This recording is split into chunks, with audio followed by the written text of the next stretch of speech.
السلام عليكم، ازيكم يا حبايبي عاملين ايه؟ يا رب تكونوا بخير. النهارده هعمل معاكم الكبده الاسكندراني بطريقه المحلات، حاجه كده في منتهى الجمال. ممكن تعمليها في السحور بتاع رمضان او تحطيها على الفطار برضو، هتبقى تحفه وطعمها جميل. كملي بس معايا الفيديو للاخر، هقولك عملتها ازاي والتفاصيل كلها. حاجه كده في منتهى السهوله ومش هتاخد منك وقت ولا مجهود، وهتستوي معاكي على طول اهي زي ما انت شايفة كده. هبدأ معاكم على طول ونقول بسم الله الرحمن الرحيم، اللهم صل وسلم على سيدنا محمد. أول حاجة هنا هجيب معايا الكبدة، وهنا لازم الكبدة تكون متجمدة شوية، ما تكونش سايبة كده، عشان تعرفي تقطعيها وتقطعيها قطع زي ما انت عايزة. أنا هنا هقطعها كده زي ما انت شايفة كده، زي قطع كده زي الصوابع كده اهي، شرايح كده تمام. أهم حاجة زي ما باقول لِك، لو أنتِ مثلًا جايباها سايحة عن كده، حطيها في الفريزر ربع ساعة كده والّا نُص ساعة وشيليها، قطّعيها هتطلع معاكِ بالشكل ده. لكن لو مش متماسكة كده مش هتعرفي تقطّعيها خالص وهتنهري منِّك تمام. أهو زي ما أنتِ شايفة كده. بعد ما قطّعتها كلّها بقى، دي الكمية أهي، هاجيب التتبيلة بتاعتها. هنا معايا كمون وكزبرة و فلفل وشطة وملح ومعلقتين توم مهروس تمام. دي التتبيلة بتاعتها. هاجيب دلوقتي بقى اللي أنا قطعتها، وهانزل عليها بالبهارات بتاعتها التتبيلة كده، وهاقلبها كويس وتسيبيها. أنا بصراحة سِبتها، يعني أنتِ يعني أقل حاجة لو مستعجلة سيبيها ربع ساعة، نُص ساعة كده. لكن أنا سِبتها وقت كويس، اتشربت خالص. يعني عملتها على الضهر وجيت قرب المغرب كده قبل الفطار بشوية، عملتها وسِبتها في التلاجة وطلّعتها عملتها. بصراحة اتشرّبت من التتبيلة دي وكانت زي الفل تمام. وهنا بقى هنحط بعد كده بقى عصرة الليمونة، ليمونتين كده هاعصرهم واحطهم عليها أهو، زي ما أنتِ شايفة كده. طعمها تحفة، تحفة. جرّبي بس الطريقة دي أهم، ليمونتين أهم هاعصرهم بقى واحطهم عليها. جرّبي الطريقة دي هتعجبِك إن شاء الله. لو وصلتِ لحد هنا ولسه جديدة في القناة وما تعرفينيش، أنا رانيا ودي قناتي باقدّم فيها وصفات سهلة وبسيطة وعلى قد الإيد. يا ريت تشتركي في القناة، تفعّلي الجرس عشان يوصلِك كل جديد. ولو أنتِ معايا ما تنسيش تعملي لايك وتقولي لي رأيِك في الكومنتات. هنا هابدأ أعصرها أهو، وهاقلّبها تقليبة واغطّيها بقى واسيبها في التتبيلة ده. وزي ما قُلت لِك لو أنتِ مستعجلة أقل حاجة ربع ساعة، لو براحتك وفي وقت قدّامِك سيبيها ساعة براحتك، ساعتين زي ما تحبي. أهم حاجة تحطيها في التلاجة وتسيبيها في التتبيلة بتاعتها تمام.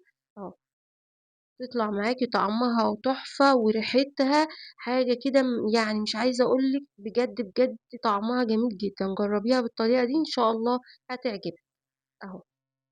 بعد كده بقى هاجيب معايا، عندِك بقى فلفل أخضر، فلفل ألوان، شطة زي ما تحبي. أنا ما كانش عندي فلفل بس كان عندي شطة، فهاقطّعها كده. حابة تجيبيها شطة حراقة أو باردة زي ما تحبي أهو.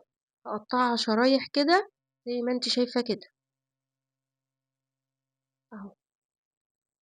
في ثانية، في ثانية بتتعمل، ووجبة متكاملة وجميلة، وتعمليها على الفطار أو السحور.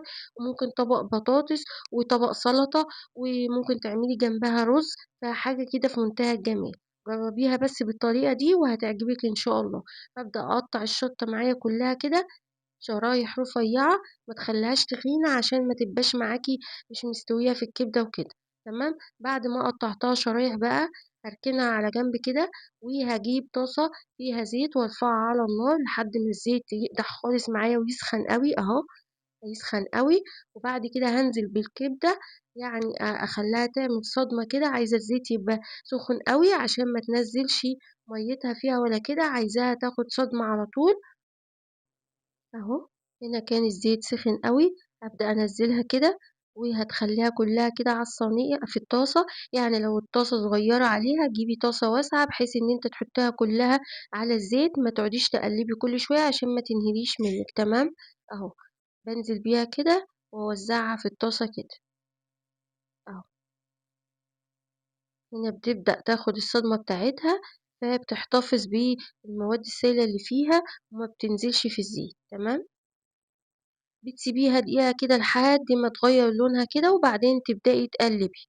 وطبعًا خلّي بالِك إن التتبيلة كانت عليها ملح وعليها بهارات وكل حاجة، فما تحطّيش تاني في الوقت ده عشان ما تبقاش حادقة معاكِ تمام. أهو. أنا بقى سايباها تتشمّع زي ما إحنا بنقول وتاخد صدمة كده، وبعد كده هابدأ أقلّبها أهو. أمّا تقلّبيها كده تحسّي إن هي اتغيّرت لونها كده، يبقى هي كده خلاص من تحت، قلّبي بقى عشان تغيّر لونها كمان أهو. تبدئي تقلّبيها كويس كده، وزي ما قُلت لِك ما تكتّريش في التقليب علشان ما تنهريش معاكِ لحد ما تستوي كويس، تمام؟ آه. وبتبدئي تغطّي عليها وتهدّي الدنيا كده، تهدّي البوتاجاز وتغطّي عليها وتسيبيها براحتها خالص لحد ما يعني تستوي خالص وتمسكيها كده تلاقيها مستوية معاكِ، أهو. هنا بس أنا كنت سايبة الفيديو كده ما قطّعتش منّه علشان تشوفي كل إيه، تفصيلة فيها أهو، وكل مرحلة فيها. هنا خلاص أهي بدأت تدخل في السِوَى زي ما أنتِ شايفة أهو. زي ما قُلت لِك بتغطّي عليها وتسيبيها براحتها خالص. تمام، تطلع معاكِ طعمها تحفة كإنِّك جايباها من برّه بالضبط، تبقى عاملاها كده بإيدِك في بيتِك، حاجة كده نضيفة وزي الفل، ولا بقى تجيبيها من برّه ولا كده لأ خالص، نعمل كل حاجة في بيتنا أهو، وزي ما أنتِ شايفة كده، تمام، أهو، خلاص أهيّة، هي كده خلاص دخلت في السِوَى خالص أهو.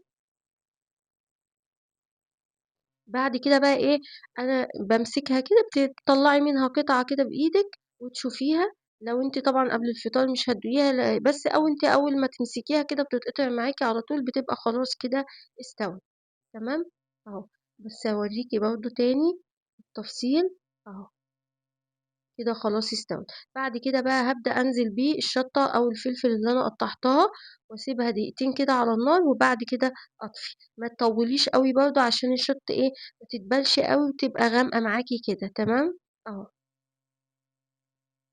حابة بقى تعمليها ببصل برضه، حُطّي البصل، حابة تسيبيها كده ما فيش مشكلة، على حسب ما أنتِ عايزة.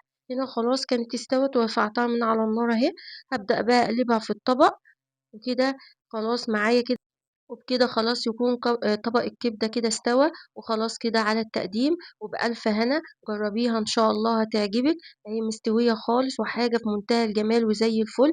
استنوني بقى في وصفة جديدة سهلة وبسيطة وعلى قد الإيد، وما تنسوش تعملوا لايك واشتراك في القناة وتفعّلوا الجرس، واشوفكم على خير ومع السلامة.